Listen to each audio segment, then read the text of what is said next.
Welcome to session number 29 in the world of speculative fiction. We're all old hands, so I don't have to go through all the usual song and dance about what we do. Today we have Arthur Clarke, one of the great 20th century science fiction authors. And I picked 4 books in particular that they don't have the same narrative universe in the sense of continuity between them, but they all have fairly similar themes, and they also seem like fairly easy ones to get your hands on compared to some of his other books. So I thought we'd begin with the usual way, talking about biography a bit, a few remarks, and then talking about his world building. And I've got 6 philosophical themes picked out, but I think you guys will probably be bringing some to the table as well. One that I've given you a handout on is his laws, his 3 laws, and his 3 types of mystery that I thought would be interesting. And then I wanted to talk about aliens as rational beings. How the 3rd theme is like the variety of human standpoints and how we work these out politically. 4th is religion and Clarke's views on that. He has some very clear views. He's essentially a humanist. His notion of moral or ethical development, which runs not just through his novels, but through all of his engagements in his life. And then, we've all seen 2001. We all remember Hal going nuts. So I thought technology, robots, artificial intelligence, these are all themes that, we've talked about quite a lot. And, Clarke is not that far from us in terms of time in a way, because he only died in 2008, and he was still thinking quite a bit about the human future at that time. He'd had to revise some of his estimates about when things would happen. But, he gave a farewell address on his 90th birthday, the year before he died, in December. He recorded a greeting to friends around the world, and he expressed 3 wishes, and I thought this would be kind of interesting to start with. The 3rd wish was actually about Sri Lanka and its continual conflict that was going on. He said that I've been living in Sri Lanka for 50 years. Half that time I've been a sad witness to the bitter conflict that divides my adopted country. I really want to see lasting peace established in Sri Lanka as soon as possible. So that was one thing. The other 2 things that he brought up, one had to do with, you might call it energy policy. He said, I would like to see us kick our current addiction to oil and adopt clean energy sources. Climate change has now added a new sense of urgency. Our civilization depends on energy, but we can't allow oil and coal to slowly bake our planet. There's a lot of debate about this, but the one thing is quite clear, that we're not, whatever resources we use for fossil fuels, we're not going to be able to just use them indefinitely, because it takes a long time to make them, and we have great reserves that we keep finding, but we're going to run out sooner or later. So what are we going to do eventually if we think long term? He was somebody who is thinking long term. And then the other thing that he said, which I think is a good lead-in to talking about some of the themes that we have, said, I would like to see some evidence of extraterrestrial life. I've always believed we're not alone in the universe, but we're still waiting for ET to call us or give us some kind of sign. We have no way of guessing when this might happen. I hope sooner than later. And in some of the novels that we are looking at, the extraterrestrials did reach out and show up here and give us a sign. So I thought that would be an interesting thing to begin with. And let's talk about his biography, unless you guys have any objections to jumping right into that. Just seems, I don't know, noteworthy or whatever, that he says he just wished before he died that there was hard evidence of aliens. Yeah. And how does that interplay with his credible fiction? I mean the credibility of his fiction in his own mind. I just think that science fiction writers or anybody who writes about an alternative future, whatever you call it, that has an inherent belief that there's another reality, and they believe it exists. Yeah. And they're writing about it, they're creating it. They don't need sort of pound on the table. What is it really? Where is it? The evidence. Yet he's saying in the end, isn't he? I mean, is that what? Well, I mean, but he was by training. He was a mathematician and a Yeah. physicist. So he was a real yeah. So he had scientist. kind of the both sides. But I Yeah. mean, he almost seems in the end saying, "I wish the hard evidence was there, but don't disbelieve what I wrote." Well, that's really what informed what he wrote. Yeah. I think part of it is that he wanted to see certain transformations take place, and so his books depict them as sort of possibilities for the human race. Like in this one, the Earth is actually destroyed, and before that they send out these seed colonies, and most of them are getting rid of any sort of like religious texts. They sort of put a hard stop on that and all the literature that goes with it for a determinate reason. And then with like 2001, of course, you have the aliens coming in, Rendezvous with Rama. You don't have any aliens, you just have their ship, there. It was interesting. And then with Childhood's End, you have the aliens showing up and, making peace on Earth, but it takes 50 years before the aliens can actually show their forms. So I think one of the reasons he wanted it to see, it's not to say he'd be vindicated, it's rather he wanted to see catalysts leading to the kinds of social transformation that he thinks is necessary for human beings to continue to exist. The other thing I want to bring up, I actually have this like in a different section, but there's this great quote about aliens where he says, "The best proof there's intelligent life in outer space is the fact it hasn't come here." He says, "The fact we haven't found the slightest evidence for life, much less intelligence beyond this earth, does not surprise or disappoint me in the least. Our technology must still be laughably primitive. We may be like jungle savages listening for the throbbing of tom-toms, while the ether around them carries more words per second than they could utter in a lifetime." So, it's kind of tongue-in-cheek, but it's also like, the Groucho Marx thing about he wouldn't belong to any club that would have him as a member. I think it's something along those lines of, well, why the hell would they monkey around with us stupid shaved monkeys? So I mean that's an interesting retort to it. I don't think it completely addresses the issue, but it's a little bit of a paradox there. So let's talk about his life. So, born in 1917, his dad is actually away at the front. His father was a farmer, and the family was running a boarding house at the time to make ends meet. His father doesn't actually live very long. He dies when Clarke is just 13, 14. He'd managed to buy a farm, and the farm was a catastrophe. Things didn't work out the way they were supposed to go. Now, Clarke by this time had already encountered science fiction. He was already doing a bit of writing. He talks about, we've talked about these great pulps. He was reading amazing stories at that time, which I can't imagine could have had the distribution in England that it had here in the United States. So I wonder how he got his hands on that. He graduated from middle school and then goes to London to try to find work, in part because his family needs the funds. Works as a bureaucrat and nothing really all that extraordinary is happening at that time, but then the war comes about and he winds up becoming a radar specialist. He's a very smart guy and does a lot of work there. He gets commissioned, and then he publishes, before he's actually released from the RAF, he publishes his first essay in Wireless World magazine called Extraterrestrial Relays. And you're saying he's a physicist, mathematician, engineer.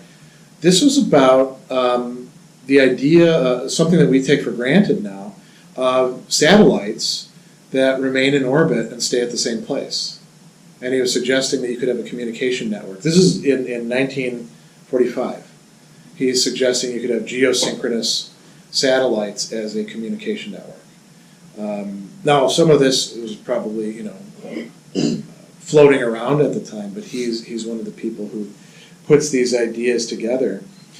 He gets released from the Air Force in 46. I think a lot of people, we often think of like the wartime as, you know, the V-Day, and then suddenly everybody's out of the military, but it didn't actually work like that. Like, I know my grandfather was stuck in the Army until 1946, and I think he had to do something to get out at the time, and so did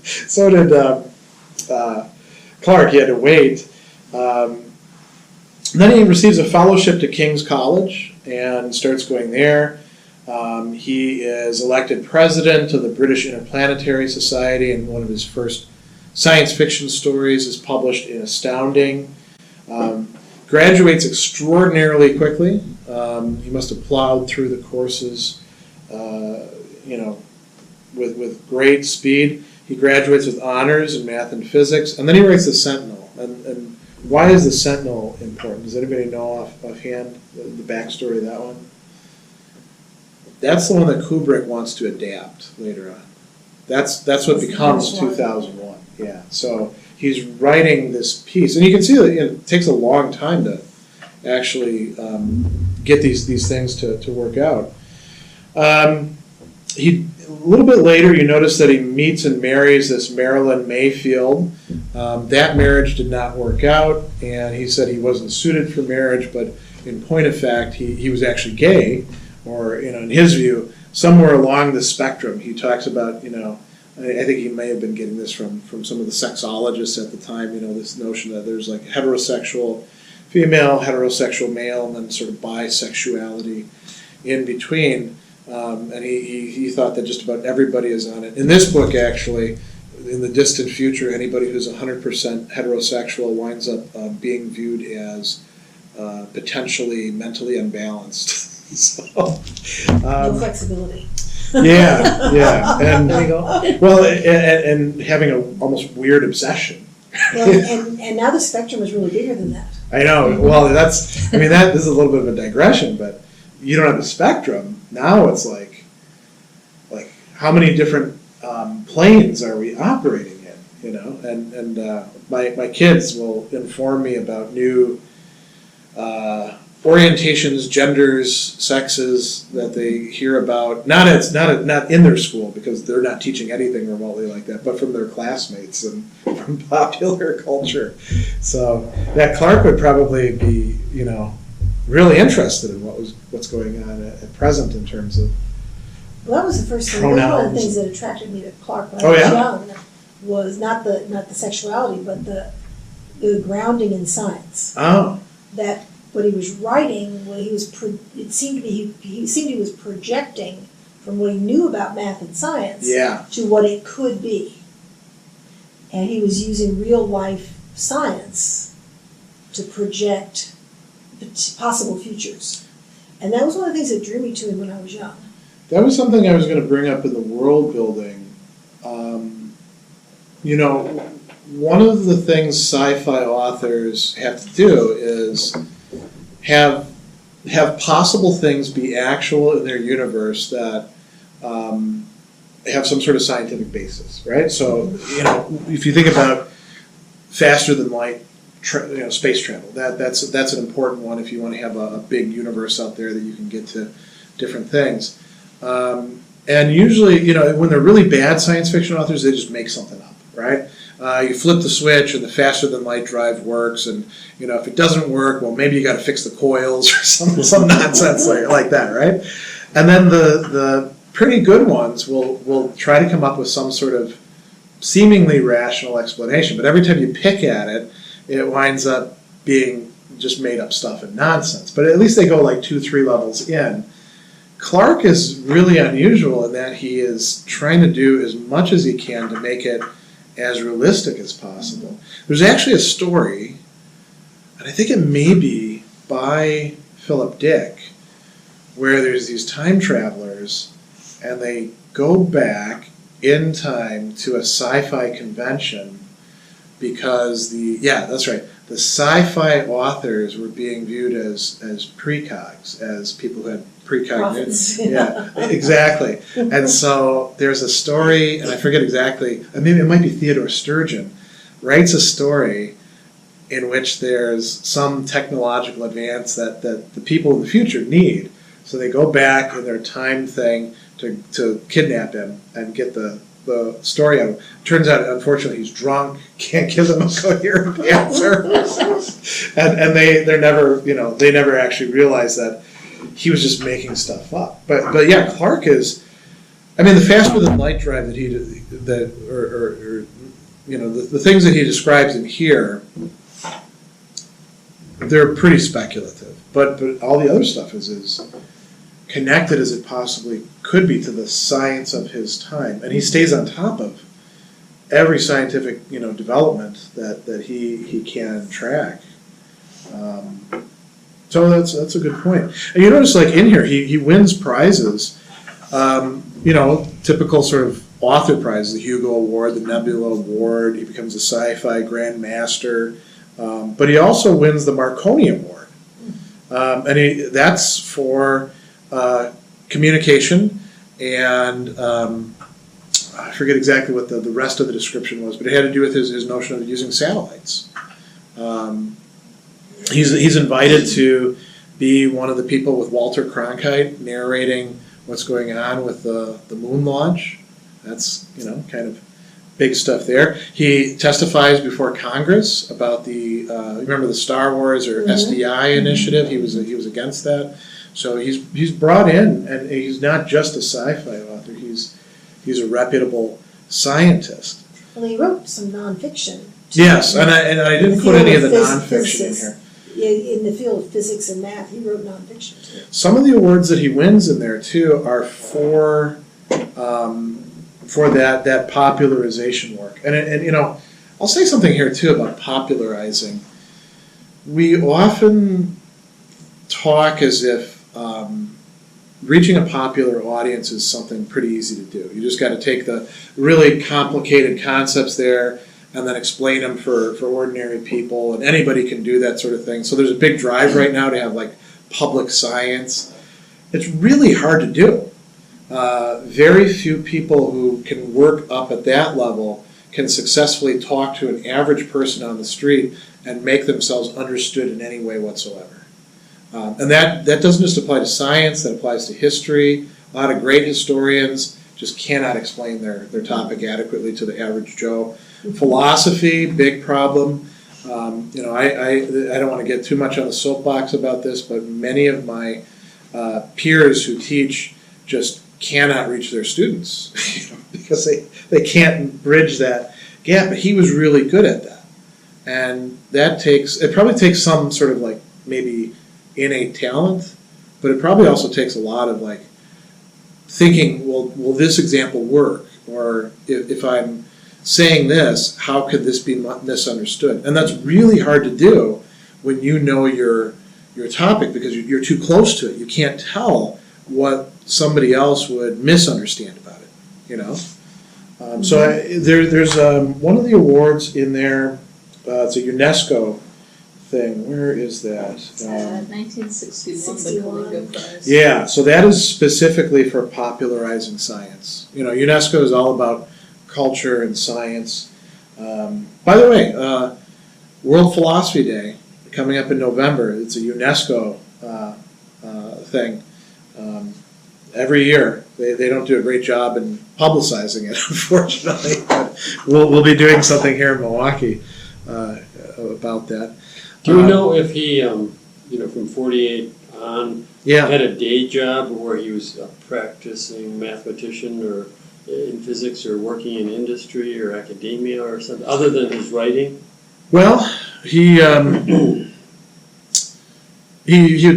far as I understand, he made a lot from his writing. As a matter of fact, he, at the time,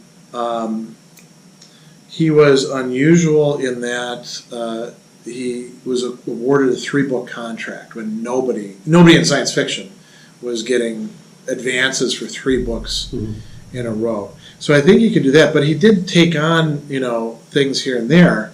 And when he moved to Sri Lanka, the money would go so much further than anywhere else. And then later on, he's got, these television programs that he's doing. Although those are not until too late. Like 1980, Mysterious World is broadcast.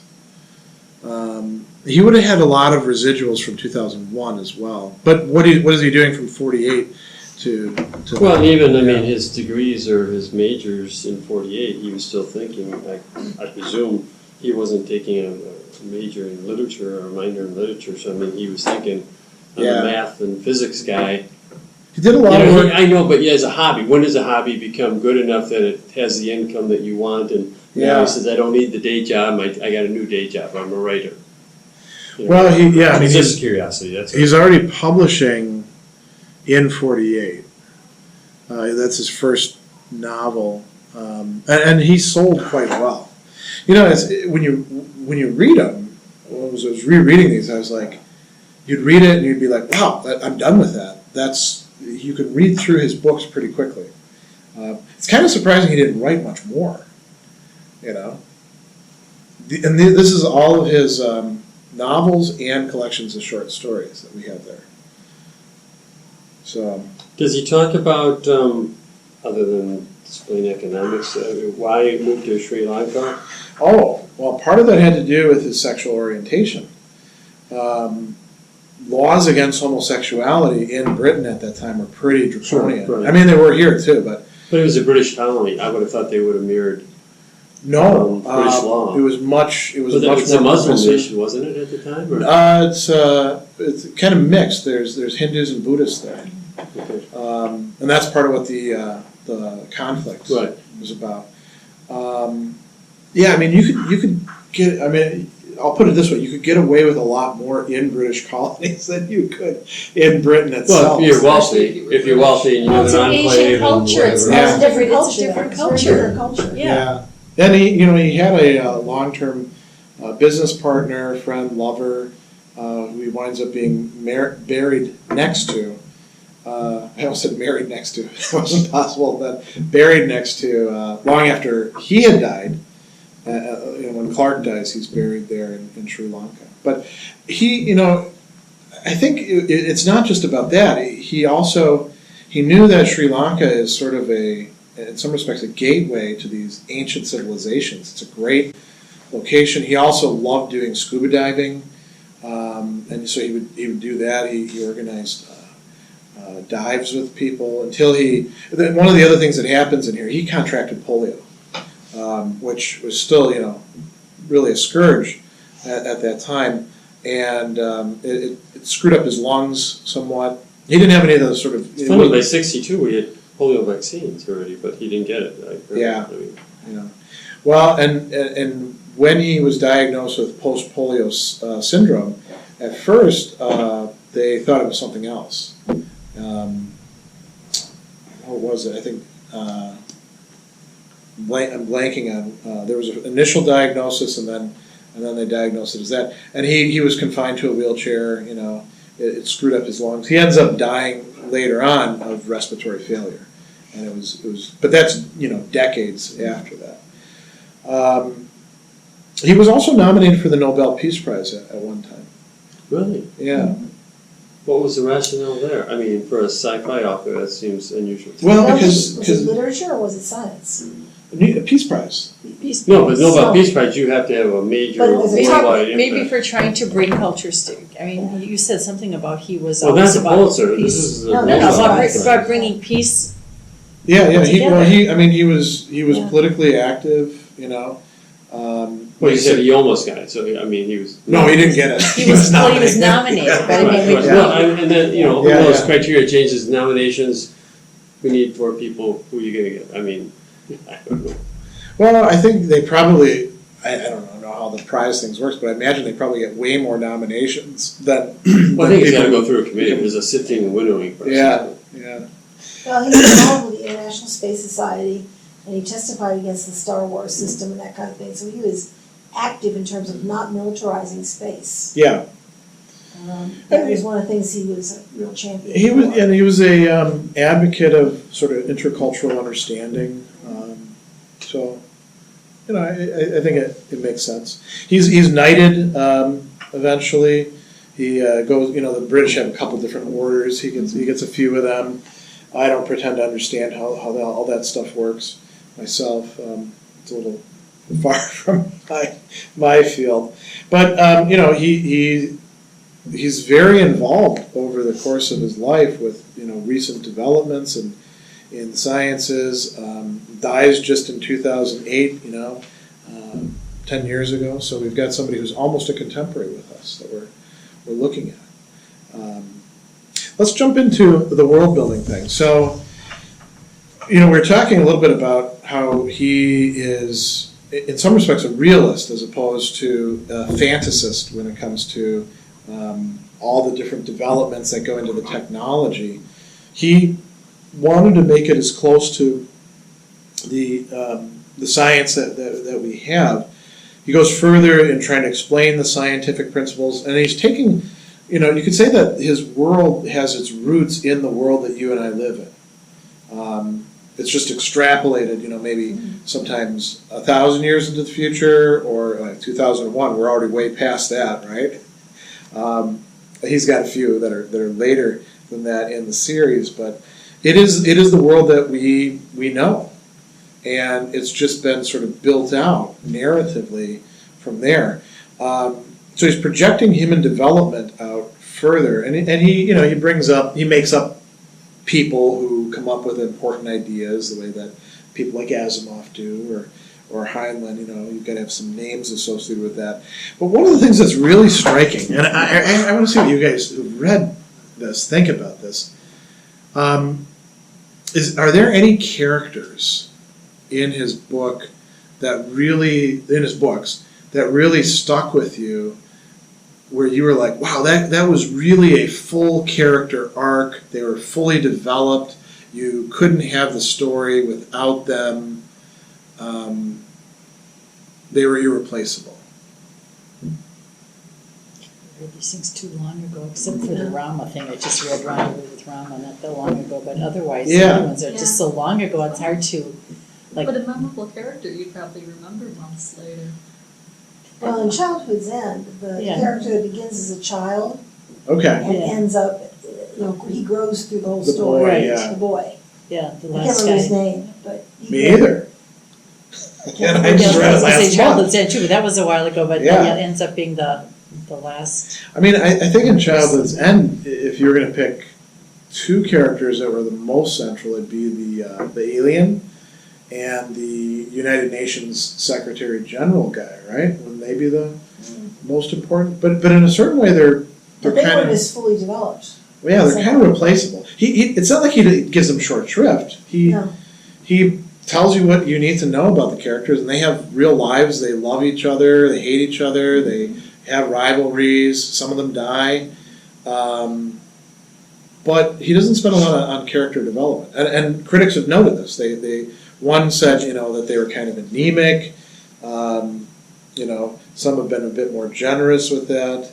I think it was more in ideas than it was characters. Yes. And circumstances. That's Exactly. what I was trying to go back to. Like with Childhood's End, it was, this forming this, this so-called peace, but then these people just later on and did nothing after it was peaceful, but they just lost like what it meant to be human almost. Yeah.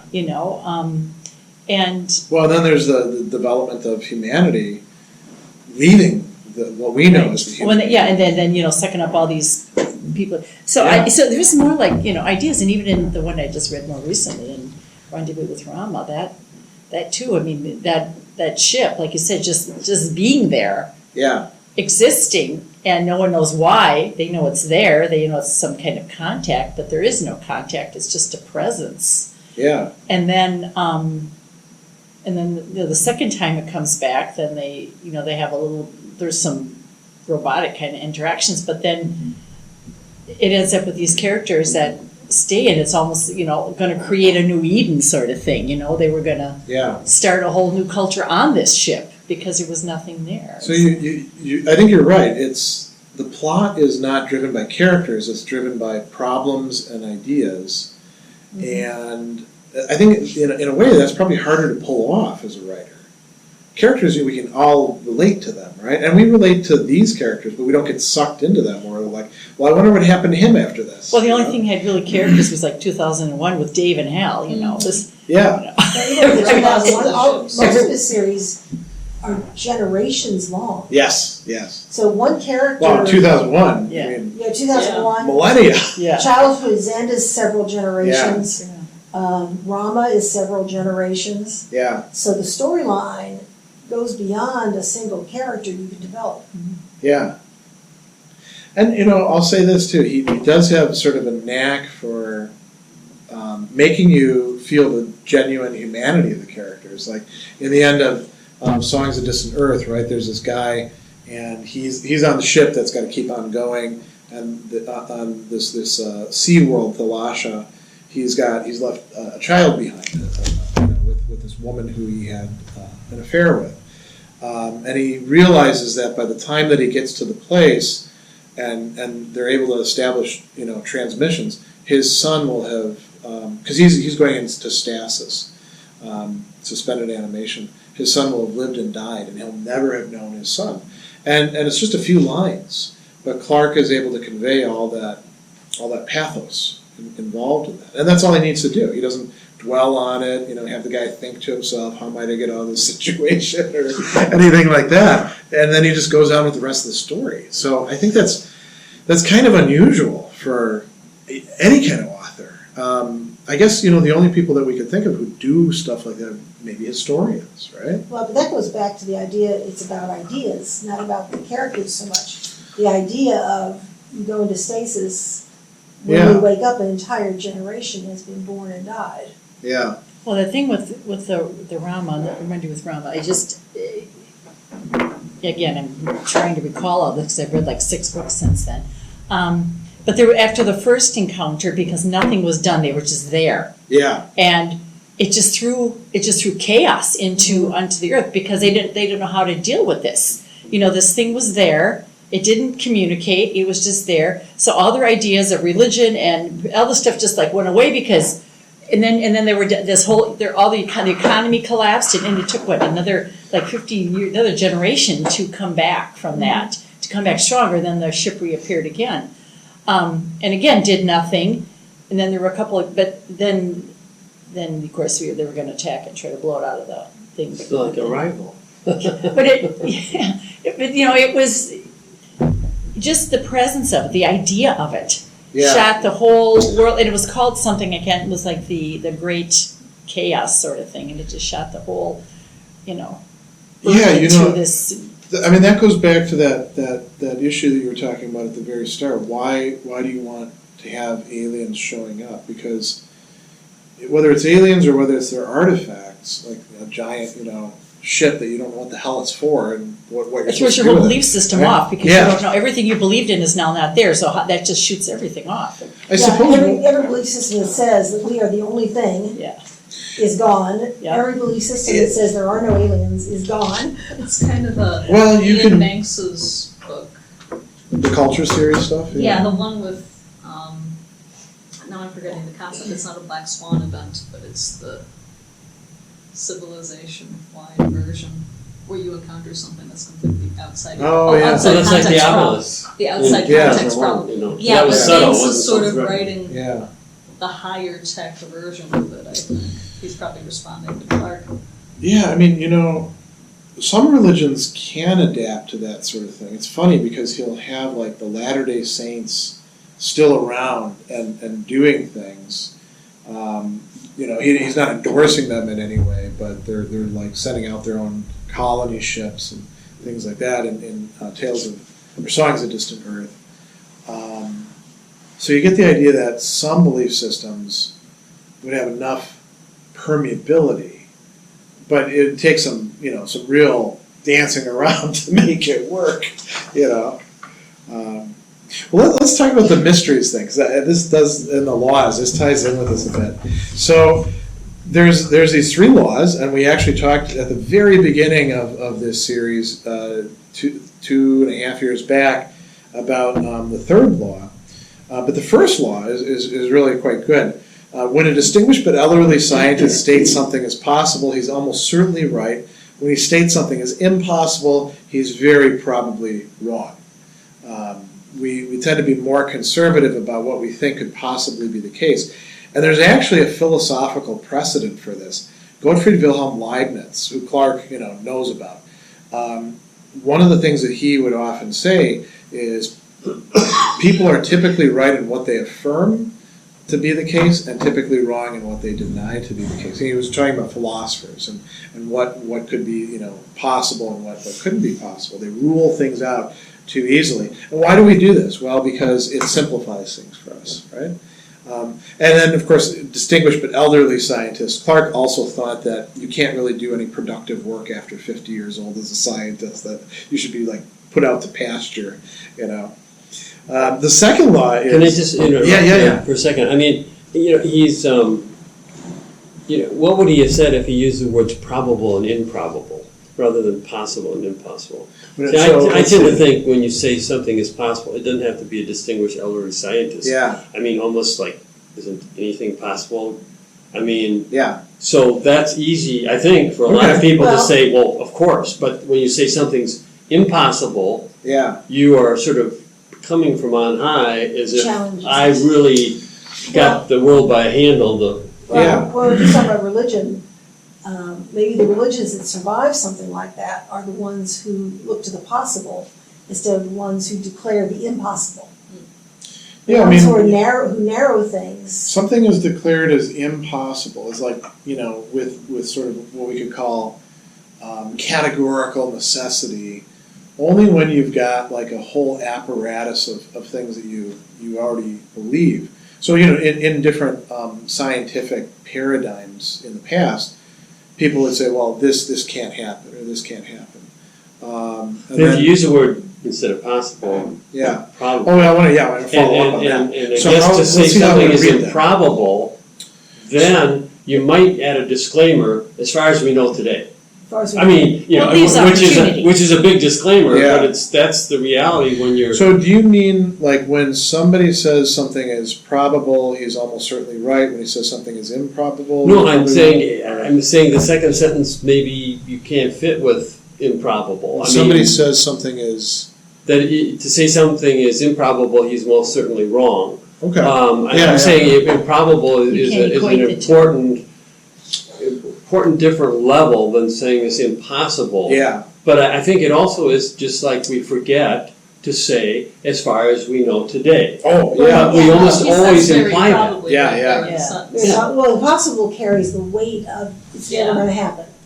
Where improbable leaves some room. Yeah, these are- Yes, Right, and impossible sounds like forever and ever. Yeah. Forever and I mean, ever. These are what we Done. call different modalities. That's the sort of Yeah. technical term for it. And you're right, that there are so many things that are improbable. As we know today. Yeah, Exactly about that. another thing I would kind of go with is conceivable or inconceivable, right? People throw that word, that's inconceivable. Well, a lot of the things we think are inconceivable, if you look at them carefully, you could probably wrap your head around them. Watching The Princess Bride too much. Oh, yeah. Conceivable. Yeah. It depends on how your brain works, whether or not it's conceivable or not. Which is, Well, and all the other stuff the brain is sort of the hardware, but then it's like, what data do you have in there? Yeah. If you were operating in terms of physics from, say, the late 19th century, there's a lot of things that we now take for granted that they would just be shocked by and say that can't be the case. They thought that there was an ether that waves went through, and Impossible happens all the time. But It another just phrase that does. is so common these Yeah. days, and maybe it has been for some time, I don't know, to say, oh, that's just unbelievable. I mean, saying with some emotion, Yeah. and we have a friend who just says it all the time, and it's about politics and things. There's Unbelievable. But, I mean, to contrast that with probability and possibility, and then say unbelievable, it's a different standard, but I mean, we just use That's it just too in often. informal logic or critical thinking, there's actually a fallacy that's called the appeal to incredulity, where you say, that can't possibly be the case. Yeah.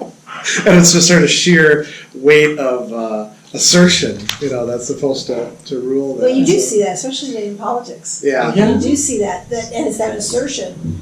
You put that assertion out there and hope it's not challenged. Yeah. Well, that's, Well, I that's. think sometimes terms like unbelievable they've taken a different meaning. There's sort of moral weight. Today Yeah. now it's more of a judgment. Yeah, they mean I don't want to believe it, It's or like, I don't want to have This is the so mind that crazy, I could think of cannot that. wrap my head around it. Yeah. Yeah.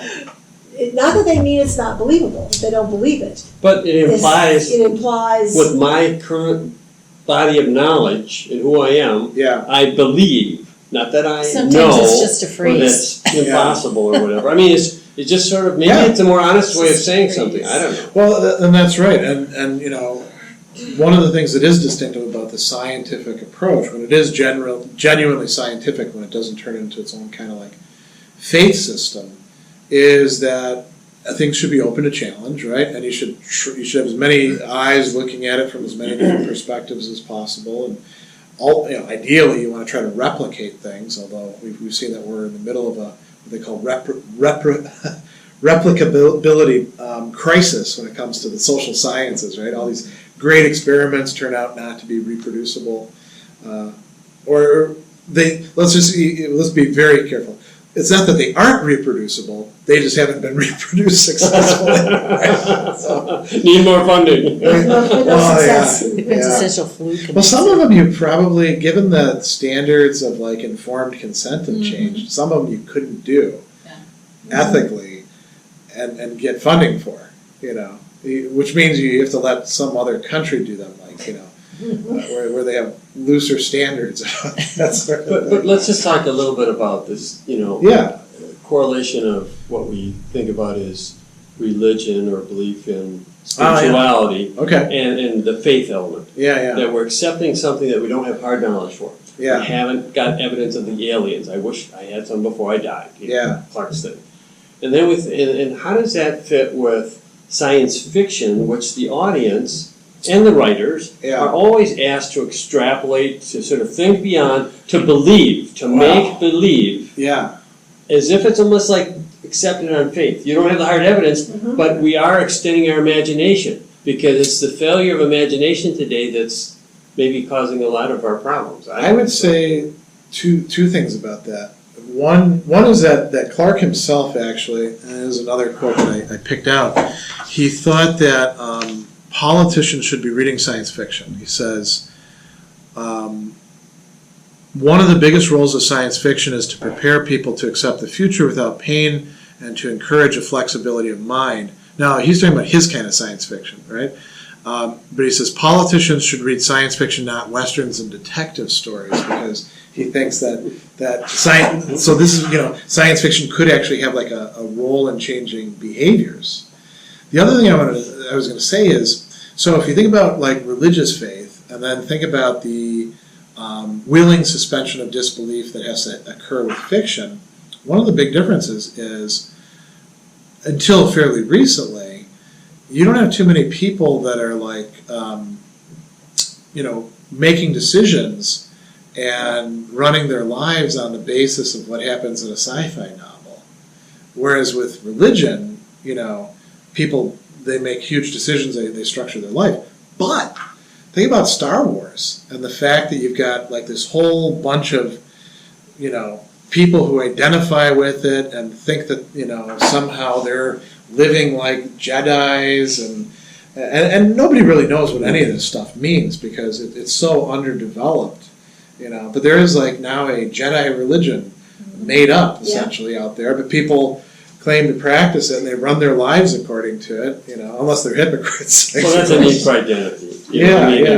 I mean, that's a whole social science sort of topic, but Yeah. But it's just it's interesting. I mean, you take the science, which doesn't appeal to advocates or audience and who has an interest in science fiction. Yeah. But it quickly goes into this got to make believe, where you're not going to extrapolate. You're not going to open your mind and just say, okay, there can be an obelisk, or there can be an aliens, or there can be a whole other world. I mean, you do And have. we don't demand the proof to enjoy it and to accept it. What I find interesting though is I frequently run into people who have very strong in faith in terms of a religious perspective Yeah. will not read science fiction Why?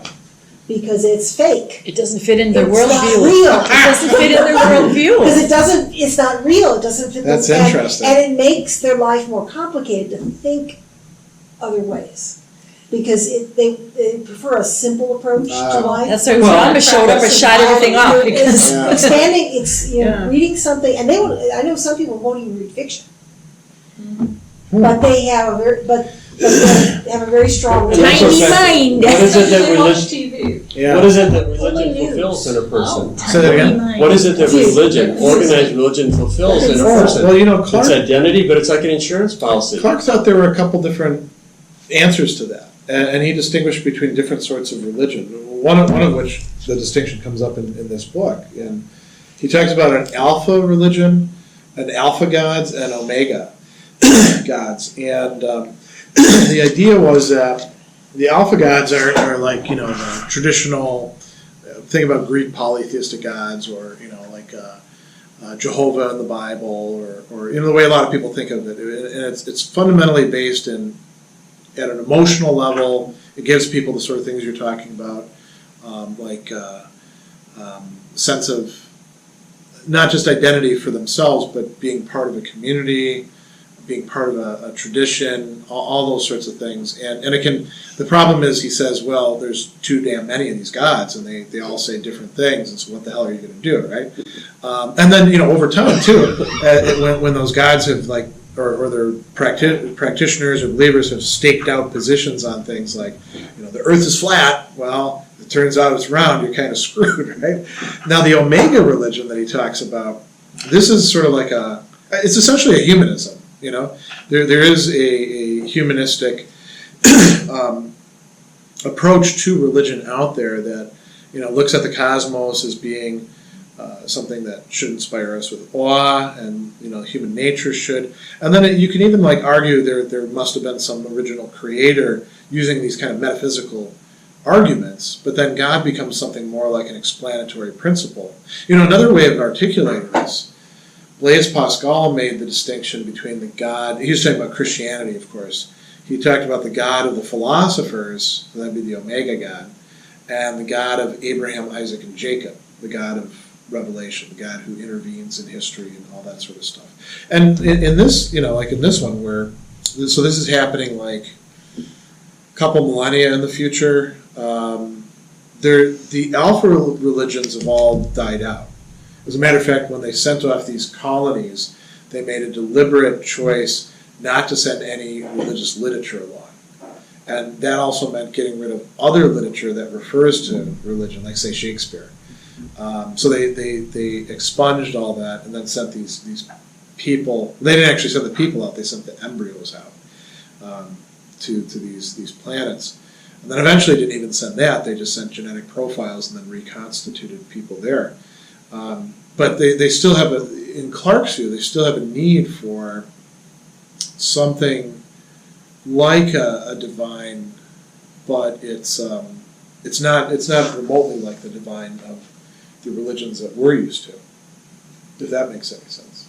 Because he's more of a contemporary, only died 10 years ago or whatever, there's a greater chance his notes, his archives are in good form. Do you have any idea where those are? That's a good question. I don't know. It'd be very interesting to me. If somebody revealed, or you could go somewhere, access some of these things, like, how did he struggle with the idea of 2001? What do you put into that? What did he say? And did he start with a little cheat sheet that said, okay, I'm going to build after this book, and here's what I'm going to do, and I have to keep coming back to, I'm going to keep this book separate. Yeah. He's a gardener and engineer. But his archives would be in such good shape, as opposed to maybe Tolkien's, which is a lot of letters going back and forth. They're pretty well documented, his entire journals. Yeah, that's because Tolkien himself was a careful guy. There's some of the people we've looked at were kind of wild. You're right. But I think that somebody whose mind is open, that they start a book and then they start wandering, says, wait a minute, I got to get a book out of this, so I better sort of make some notes for the next book and keep this one on task. 2001 comes out of that story of the Sentinel, and then he and Kubrick are collaborating back and forth. Yeah, and that's a 20-year period or something, isn't it? I mean, Well, or- they're not collaborating for 20 years. Oh, no, but I mean, Yeah. between the Sentinel published, Yeah, I mean, In he and 2001. Kubrick, it still was like, I think, a 6 or 7 year gap there, where, and they're bouncing ideas off of each other, so that was a bit of a different process than I think his other writing. Let's talk about these other laws. So, because this is a great discussion, but the second law, the only way of discovering the limits of the possible is to venture a little way past them into the impossible. Now, if it's strictly speaking impossible, you shouldn't be able to venture past the possible, right? But this is how we find out. People say, well, you can't do that sort of thing, and then somebody is standing there saying, oh, what was that you said? This couldn't happen. but I think, there's words you could insert in there that would, make Same thing more with sense. probable. Well, a little way past into what people may commonly think of as impossible. Well, yeah. that would I mean, be a lot yeah, yeah. less- And maybe that's what he meant. Yeah. I mean, you could also say, like, people have had these very rigid notions of what a good human life is like, and you could say, well, if somebody ventures past that and shows that a good life is possible over here as well, think about some of the radical changes just in our own lifetimes in terms of, like, gender roles, for example. Well, even Clarke wrote about those too, and didn't he have multiple marriages and stuff in the Rendezvous with Rama? Somebody had multiple wives and. That's right, yeah, alternate types of marriage structures. Mhm. Heinlein did that too. Heinlein did that, Asimov, Delaney definitely. Yeah. So. You get the idea with some of those guys, it could have been wish fulfillment. With Clarke, it wouldn't have been, right? Delaney was also bi, so. it could- Yeah. Now the third law, this is one we've talked about quite a lot. Any sufficiently advanced technology is indistinguishable from magic. So we used this in the past to talk about, like maybe there's the borderline between sci-fi and fantasy is kind of porous. But the way we could think about this is if we did encounter aliens, what they do might seem miraculous to us, or just totally beyond us. And he also added another law in there. Reading computer manuals without the hardware is as frustrating as reading sex manuals without the software. I don't actually understand how that's supposed to work, what the software is for sex manuals, but that was sort of a tongue-in-cheek A thing. person. Yeah. Wouldn't that be hardware? No. Because you're soft and You're squishy. soft and squishy. Oh, soft in that sense. Okay, yeah, I thought maybe that, but yeah. I was trying to figure out what the analog would be. Hands-on. You can't, the computer manuals, without the hardware, you can't do hands-on practice. Yeah, you're right. Unless you're disembodied brain. Sure. Yeah. Yeah. So now he also talked about mysteries, and this ties in a little bit with what you were bringing up before too, with the probable, improbable. And this is coming from that show that he did, and he sets out 3 kinds of mysteries. So the mysteries of the first kind are something that was once utterly baffling but now completely understood. And he brought up the example of rainbows, magnets would fit in there. Radioactivity was one that he liked because when it was first being looked at, they were like, this is totally baffling. They had to revise their scientific theories in order to make sense of it. And then we've got mysteries of the second kind. These are things that are today unexplained but potentially explainable at some future date, like UFOs, Could turn out that they really were aliens the whole time. Could turn out it really was weather balloons. We don't really know. Mysterious creatures like Yetis or Sasquatches or, I don't know, whatever we might come up with. What's that? Hodag. What's that? Hodags, Wisconsin. For the Rhinelander? Rhinelander, you know what I'm talking about? No. Oh, no, they have this, it's the Wisconsin Yeti. Is it really? It is, it's called the Hodag. And if Okay. you go to Rhinelander, you'll see this horned It's the horn creature, of the Hodag. that they just, I don't know where it started from. Well, I I think they do, call their I- football team the Hodags, don't they, No, or it's, something? No. it was something that was. Something rumbling in the bush. During the logging periods of Oh, Wisconsin, okay, yeah. there was this. Monster in the woods. Yeah, Yeah. it was this thing that was out there, and it just kept taking on these if they've even got a book So in Rhinelander, the pull in children's Home of park. the Hode. So when and they had So they well, just tell more and when more we were stories. going Yeah, up yeah. north, we would go through Rhinelander and we always, that was like one of the stopping points, because there's great big billboard, Home of the Hodag, and there's this giant looking I think they had horn. this big fiberglass in. Yeah, it was half a reptile with a big unicorn horn and these, I mean, it was just Wow. this compilation of nonsense. It's like a jackalope. but Yes, it's bigger. it's just a compilation of nonsense. That's great. And it's one of those tales of Wisconsin, yes. Yeah. For Rhinelander. And it was made up by the loggers, during that time. Okay. So the mysteries of the third kind are, he says, phenomena so bizarre and inexplicable, a conventional explanation may never be found, and he says there's no general agreement they even exist. So you may remember back in the 70s, there were actually like shows about spontaneous human combustion, and people are very worried about it. Nobody knows what the hell any of that was. They never figured anything out about that. There was never any consensus about it.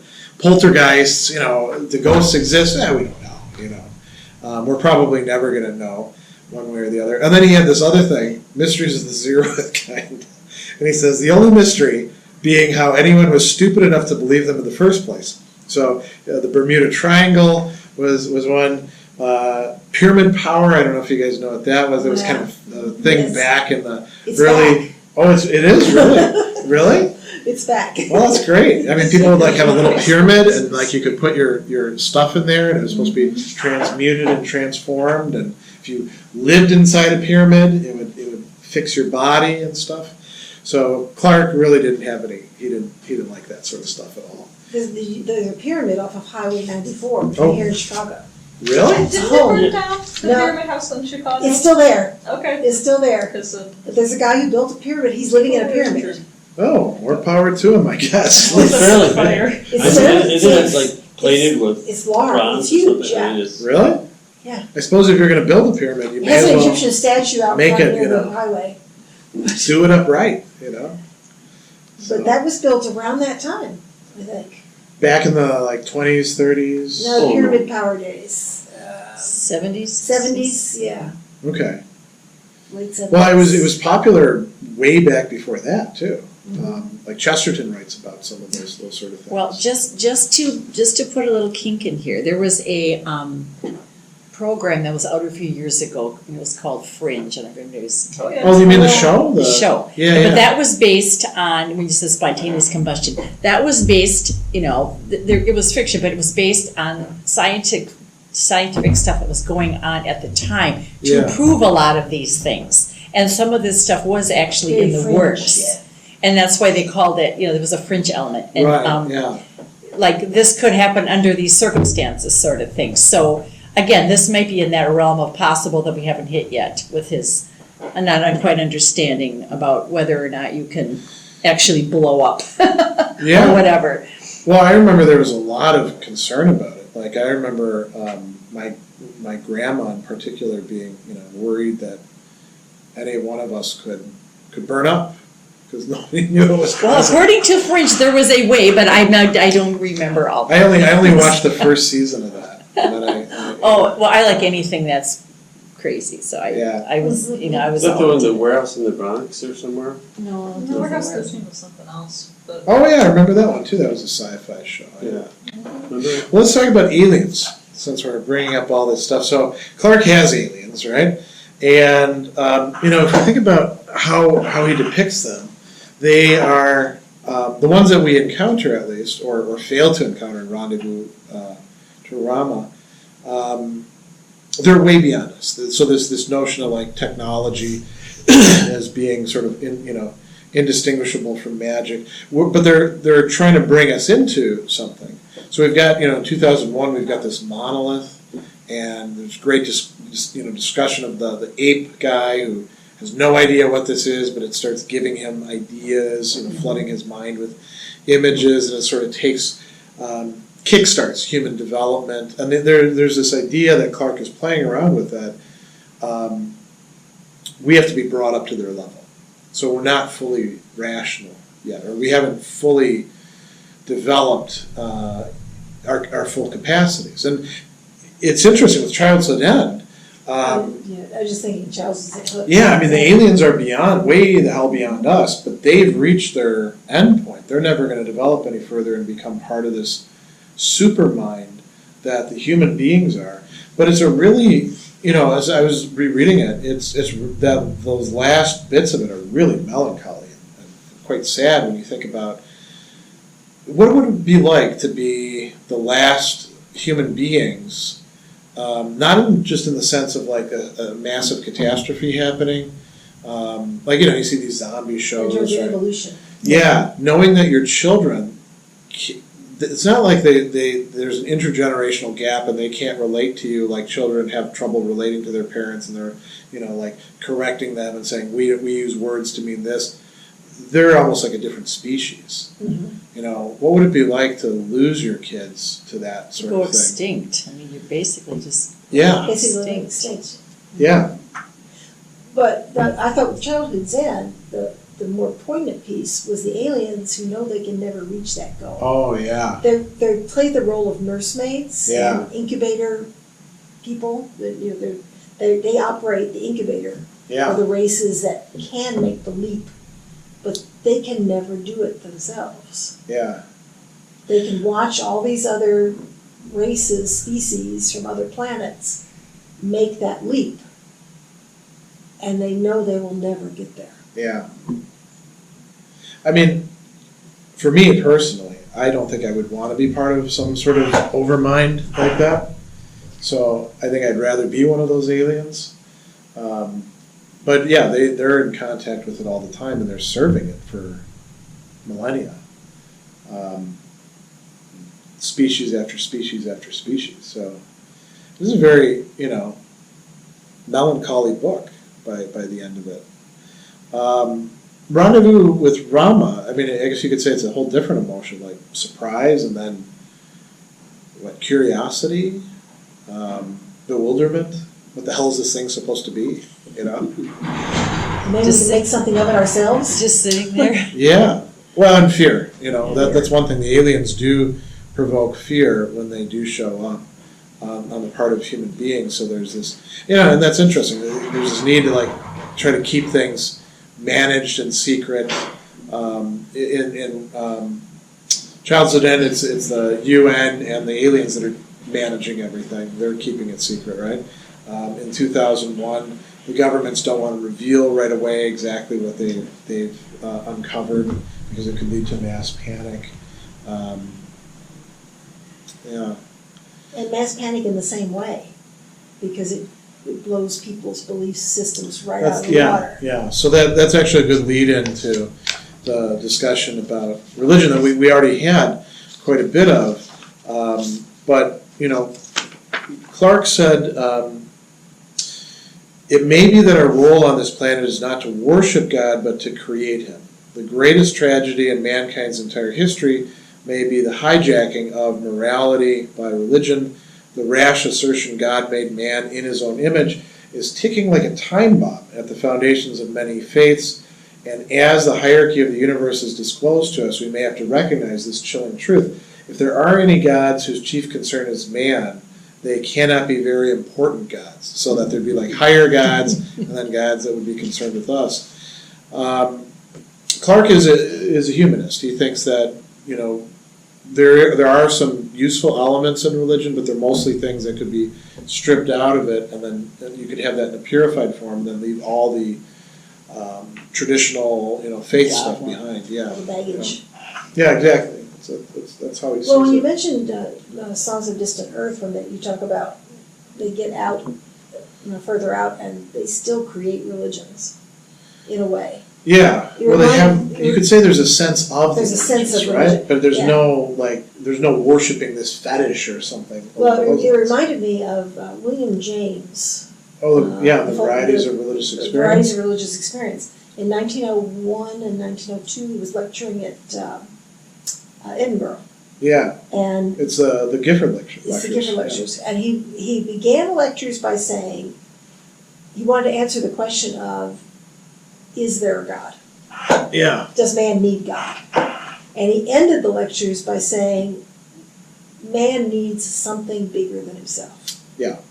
And that's Yes, there will always be a need for God, because man will always need, and we went through all sorts of philosophical and psychological things. Yeah.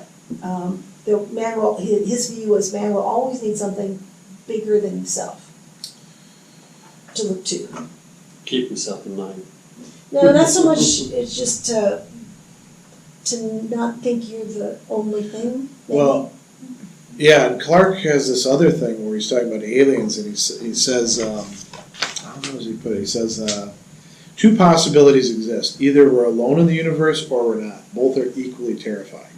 Because if there is some God, I mean, if there's a God in the classic sense, then odds are we probably, given the plethora of different orientations, we've probably done the wrong thing. So we're probably all screwed, except for whatever group over here actually had the right answer. But he doesn't think that's the case.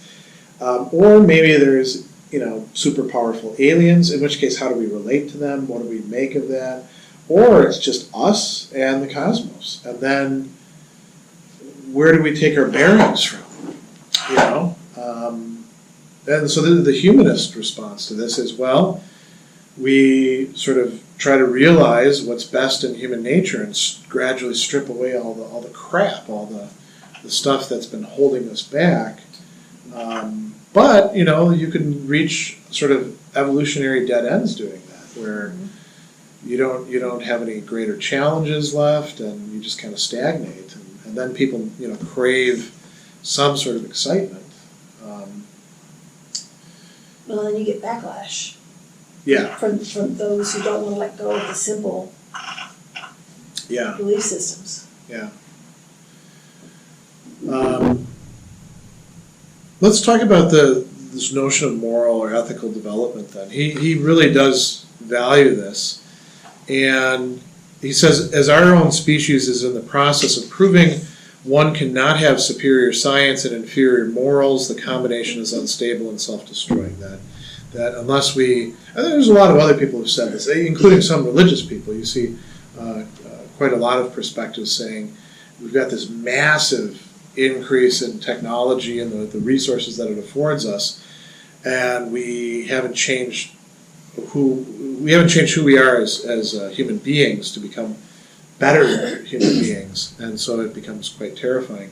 Gabriel Marcel talks about us as being sort of at the prey of our own techniques, is how he phrases it. Things that we thought would make our lives better, they take over our lives. But so moral or ethical development, what does this take? It's definitely for Clarke not just a matter of getting better information. Like you can't just put textbooks in everybody's hands about how to be a good person and then hope they're all going to improve. I mean, a few might do that. It's more about changing the social structure and gradually changing the mores, or the fundamental ways of seeing things. And you could think about where progress has been made in our lifetimes, in the last however many years, what mores changed. Some things that are a little trivial. I actually think it's a good thing that there's this emphasis, at least here in our schools, on preventing bullying, right? Because I remember when I was a kid, man, it was everywhere. Everybody got I won't say everybody got bullied, because there were the bullies who were doing it, and there wasn't much that was done about it. You were just told suck it up, or get over it. And it made a lot of people pretty miserable. And we do have a culture now that maybe has swung a little bit to the other extreme, where anything can get labeled bullying a little bit too easily. But maybe it is progress to not have kids so worried about it and damaged by it. I came out okay, but that's because I was kind of big and tough. I saw a lot of kids who, boy, it really screwed them up. And so that might be a sign, an example of what Clarke is viewing as moral progress. You don't change that just by having public service announcements. Hey, don't bully, or remember those after-school specials? It's not cool to bully. You've actually got to do things to change the social structure, and that requires a lot of time and individual Well, actions. that has been happening over the course of civilization. We're getting, even though it seems like we have a lot of violence, we're getting less and less violent. Yeah, We don't yeah. walk up and down the street and just stab each other anymore, like, and that did happen during the Middle Ages. I mean, it literally did. And we have been developing an ethic. I think as some of our technology and science develops, we have to say just because we can, should we? Yeah. You know, I mean, like with the atomic bomb, yes, we can, but then we just, after we drop, we say, well, should we continue this? Because, I mean, and now with cloning and other different things, just because we can, should we? Yeah. And I think along the way, we have been developing, as we're evolving or whatever else, our moral and ethic is to some extent. Yes, you always have those outliers, but I think as a population, we are continuing Do you think to. that part of it is we when it comes to these developing like new technologies, we kind of get taken along for the ride by whoever is willing to throw in the money to do them, and there isn't quite enough like public debate about it or deliberation. I don't know. What do you think? Well, I don't think there's any question that the experimentation gets driven by the money. Yeah, that's true. Because if they can't get Money the and power. money and power, because if Yeah. you can't get the money and the power behind you, you don't have the grants, you don't have the research money, you don't have the staffing. Yeah, and you know, for science, that's particularly So, important. there could be something important we should be Yeah. exploring, but if you can't get the money and the power behind you, you can't do it. But I think we still push a lot of stuff out there just to see what happens, and until it gets really bad. I mean, look at all, I mean, you're talking about bullying, but Yeah. the reason there's orchestrated programs today like maybe never before is because social media has so empowered bullies Yes. of all sorts Yeah, that that's it's probably a worse became problem worse for a today while, than yeah. it was Oh, yeah, it's much before they worse. had programs. But I guess, It's more hidden. I just think, yeah, it's money and power, but we throw this, I mean, look at the whole social media thing and all this, bending Well, see, minds, and that's- of people. Yeah. And how do we, we let the corporations who make the money on this sort of self-control it? Probably that's not gonna work real well, just Yeah. structurally. But what is the role of the government? No, because we have free speech and, these are very difficult problems. Well, and there's a big debate about whether we should consider things like, say, Facebook or Twitter to be something analogous to public utilities. Yeah. You know? Yeah, that they have a And duty. they're definitely against To do it. something more to promulgate the truth is reasonably understood, as opposed to let anything fly, Yeah. which is kind of what's going on. Well, to go back to this ethos, I think it somewhat develops over just the course of self-preservation. Because so many times people will say, well, atheists or humanists don't have, they're not good people because they don't have a religion. And then it was, talked about, well, actually, it isn't religion that keeps people from not doing harm. It's if I don't harm you, you don't harm me. It's part of self-preservation. So it isn't based on any religious thing. It's just based on if you can get along better in society, it's going to be better for you. So, I mean, and that's what they kind of were bringing this back to, that we tend not to steal and murder, not because some God tells us to, it's just because we don't want that happening to us. So we form a society that's based on more self-preservation than we I think do. that somebody like Clarke would see that as part of the basis for a rational morality, but it would take more than that. And some of the elements that keep showing up in his books are similar to a couple different movements in ethics. One of them is, you guys have all heard of Albert Schweitzer, right? He wrote a number of books that were all concerned with this ethical ideal of reverence for all life. And that's a tough thing to pull off, I mean, he was so adamant about it, like, when he's digging holes for crops, he'd like reach in there and pull the spider out so it wouldn't get buried and things like that. Geez, I do that. Do you? Yeah, I do. Yeah. I take bugs outside, I don't swat them. Yeah. Within the Hindu system, Yeah. Well, the Jains don't and even. the Jains particularly, Yeah. the Jains Yeah, the particularly. notion of ahimsa, non-violence and stuff. And I think you see some of his characters endorsing that very, very strongly. This sort of universal reverence for life. But there's also, when you get down to like having to make decisions where somebody's going to get hurt. Somebody's interests are going to be contravened. I think Clarke is kind of a utilitarian, and utilitarians look to trying to create the greatest good for the greatest number, even if there are some negative outcomes for some people. But you see his characters, at least some of them, again, being very, very conscientious about this. And so I think what he's doing there is he's trying to provide us with a model for how we could be reasoning through our problems and situations, you know. And you do have to deal with a lot of irrational people, right? Because we're living in a time where many people are, whether they're religious or not. People can be motivated, can be totally atheist and motivated by the bottom line and you know, making as much money as possible and ruin things for everybody in their community. But you have to be able to deal with those people in one way or another and somehow corral them in. So you see his political leaders always trying to produce something like a consensus, a rational consensus, you know. But I wonder if anybody asked Arthur Clarke, you know, before he died, and to reflect back on his many books, published and unpublished, and to say, what is it that you've accomplished now? Where have you transitioned? Oh. Where have you transitioned the enlightened people who read your books? What have you transformed? What did you want to see transformed? What have you? Have you built something like a community? Well, I mean... Yeah. I wonder if that's in his final goodbye video. I haven't watched it. That'd either. be interesting. Yeah, it says in 2007 he recorded a goodbye video to his friends and fans. Yeah. And he may have addressed something like that. Let's get it for another episode. Yeah. Well, and that could also be, like you mentioned, it could be in his papers or... Well, just because he's more contemporary, he's sort of bringing up some of these ideas, you know, and... Things that we're really going to struggle with in our lifetime, too, because we have some big changes ahead, you know. This is a good launching point for the last big theme. You know, technology, robots, artificial intelligence, and also automation. What does it do? You know, the characters in even this one, which is probably one of the most distant ones, they don't trust the robots all that much. They don't give them too much autonomy. When they do, I mean, look at what Hal does, right? Hal, 2001 is kind of fun to read.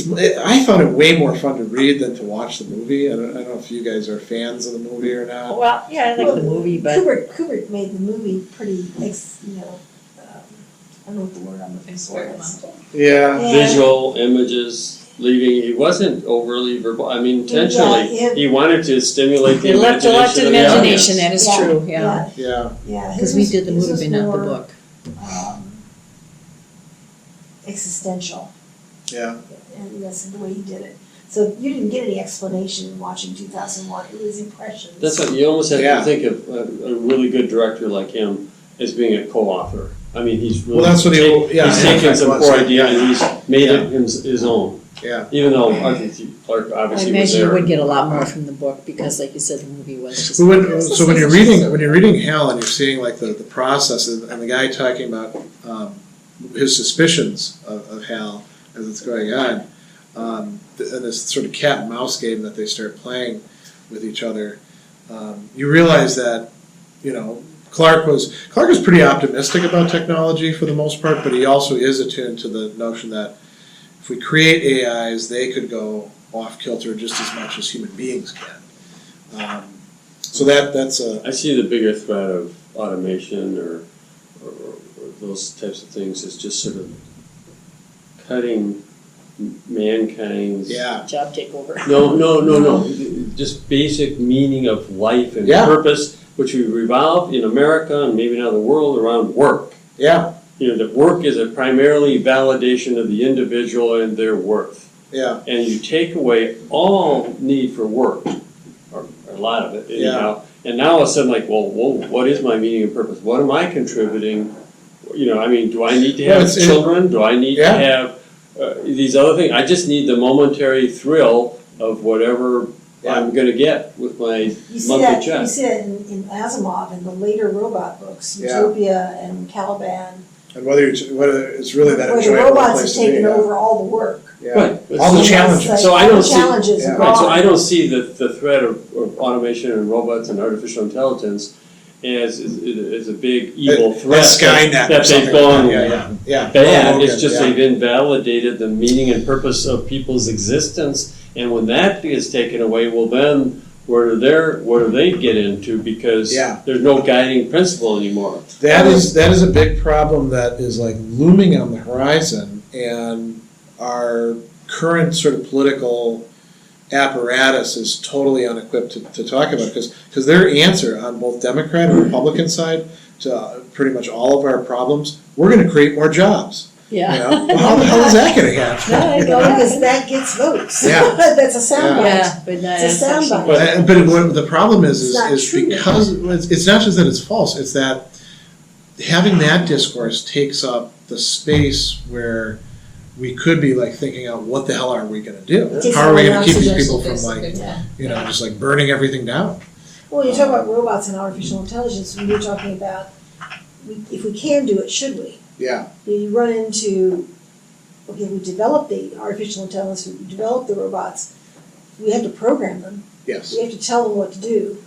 And there was an episode in Doctor Who a couple seasons ago where they go to a planet and there's no people, and it was supposed to be people, and they're trying to figure out why there's no people. And there are these robots. Yeah. They'll make redundant. The robots were programmed to make sure everybody was happy. Someone dies. Someone grieves. They're not happy. Yeah. The robot kills them because they're supposed to make them. They're supposed to They're ensure not Yeah. happy anymore. so that way they're not unhappy anymore. Yeah. The Nazis had that And- idea too about and sickness it- and disease. But it was the way that the robot was programmed to make sure the people were happy. With all the nuance in there. And there was a lot of nuance. And that's the Yeah. problem too, he had Yes. instructions and. Yeah. Well, see, that's the problem. And Hal had some. That's one of the issues though, is maybe someday in the future we will have an AI that can actually ask itself, holy shit, how did things get to this point? What the hell's going on here, right? And have that kind of reaction, but for now they can't, right? So whatever they've got going Whatever on, we put into 'em. they proceed down that line. Whereas we human beings, we can like totally screw things up, and then like some of us can actually look at each other and what the hell, this can't go on like this, and that's something that I don't know if we can actually program into artificial intelligence. Well, again, that's one of those possibilities down the road, whether they can start replicating and doing other things that, Yeah, where they start and then now they can. I mean they're great at the things that they're great at. Yeah. And I know people, for instance, in the medical fields who are very worried about some of the AI advances in like imaging and diagnostics. Yeah, they're going to get replaced. I mean, everybody Yeah. is basically at some point. That book, the author you just went to, that just talked about, and they are talking about this in Davos and in these big economic summits, because they're saying, what the hell are we going to do with all these people? Because they know Yeah. 20 years down the road, it's going to be this, and it's not just going to be the people who work in factories. It's going to be just about everybody's going to be redundant. Well, Well, where it's going to hit worst is actually in the developing world, because most of those tasks that people are dependent on for earning a living can be automated very easily, and they have weaker social structures and legal structures that makes it easier to bring them in. So Well, there's a cognitive dissonance. You talk about it politically. They talk about we're going to do jobs. yeah, But the way people look at that, people think in terms of jobs like the one I had, yeah, not Yeah, they jobs, not in terms of where this is going. Yeah. And those jobs are going to go away no matter what. yeah. No matter there are jobs that are going to go away. It doesn't matter what we think. They're going to go away because it's eventually the automation technology, things are going to make it not practical for that job to exist. Yeah. But when you say that to people about jobs, they don't think that way. They think in terms of the job I've always Right. had, or the job my father's Or always the had, job I aspire to. or the job I aspire to. Yeah. Yeah.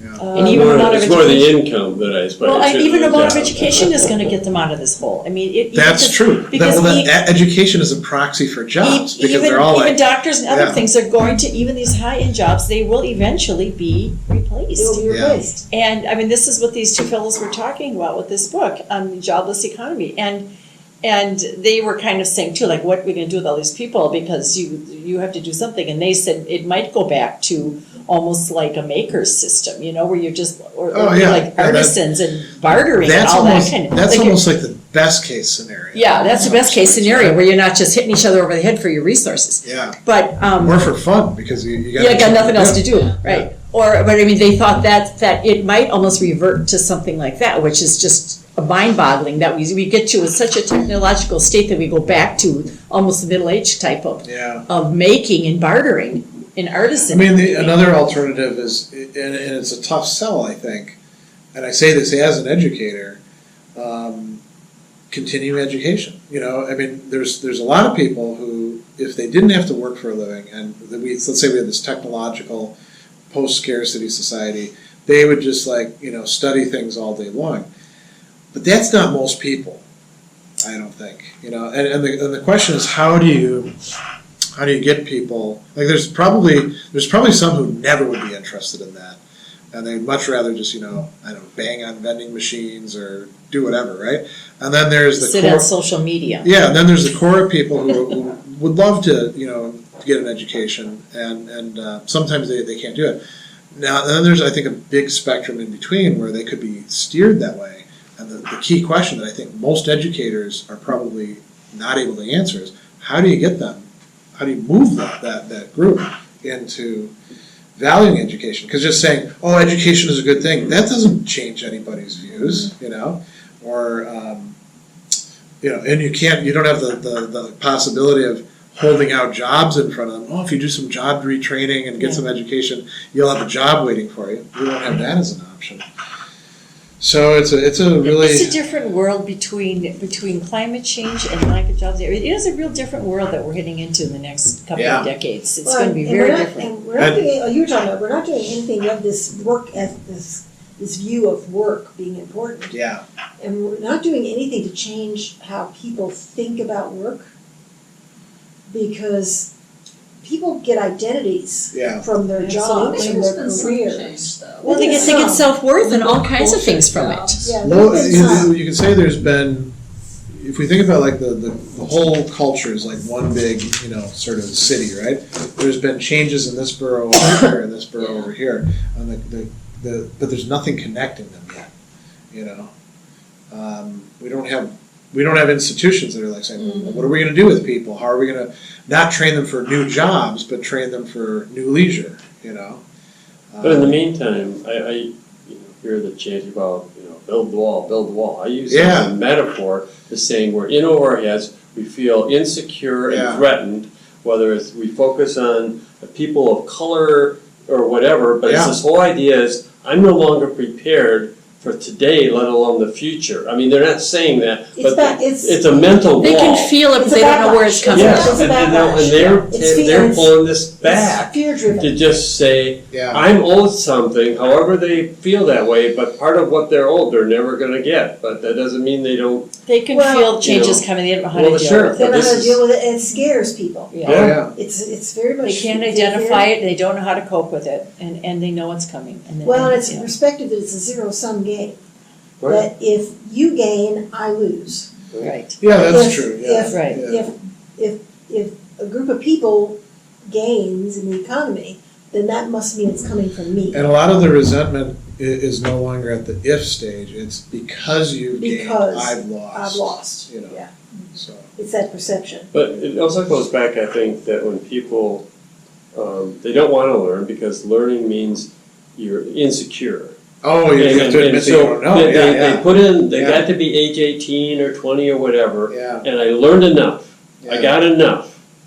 Don't upset that. Just let me make the money I deserve. And so when you want me to relearn something or uplearn something or with fiction or whatever else it is, that's more threatening because it should be like sort of those good old days, what I already know.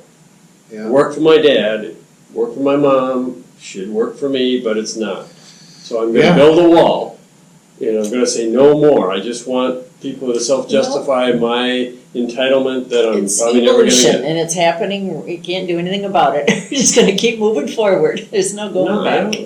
I think we don't No, There I isn't a mean, straight I'm line just talking, upward. no, I I'm mean, just it saying is- that it is moving, but we're just Oh, in not terms of catching the up with it. automation and stuff like that. Well, I mean, Everything. everything is moving forward, everything is going towards whatever, and we're, It's and, a one step forward, two steps back, two steps forward, one step back. and people can feel it, they just can't identify it, so it's just it's scary to Well, maybe part of what we need is discourses about that sort of thing, but the trick is to actually get that into the public square then. Oh, there's such a pile of stupid out there, oh my Well, God. I participate in a lot It of just different shocks groups. me. It just shocks me sometimes. Every day I just kind of look for the biggest piece of stupid that I can hear, and then I look for the funny thing. And there is such a pile of stupid. Sometimes the stupid is funny too, though. Oh, it's all it starts off funny, but then it ends up being very sad. I'll tell you. Well, I was gonna say, I participate in a lot of groups where we do some discussions like that. Yeah. But it's always what I call preaching to the choir. Oh, Yeah, yeah. The only people who come are the people who are Or already willing to talk interested. about it. Right. Yeah. People who are not able to deal with it, who need to be thinking, who need to be talking, they don't go But to they those- can't So hear is it. the trick to But they like can't, and maybe? they're not gonna go. Yeah. They're not gonna have But even those if you tried to discussions. talk to them, they can't hear it The wall, because they they've just got a mental wall. right. I mean, it's a Not trick gonna to try have to those get it into the discussions. popular Yeah, media, I though. agree. And I don't know how I always say, how do, Yeah.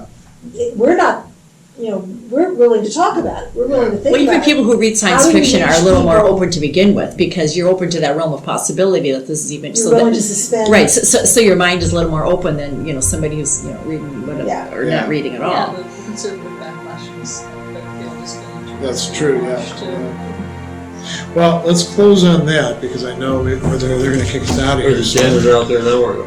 No way.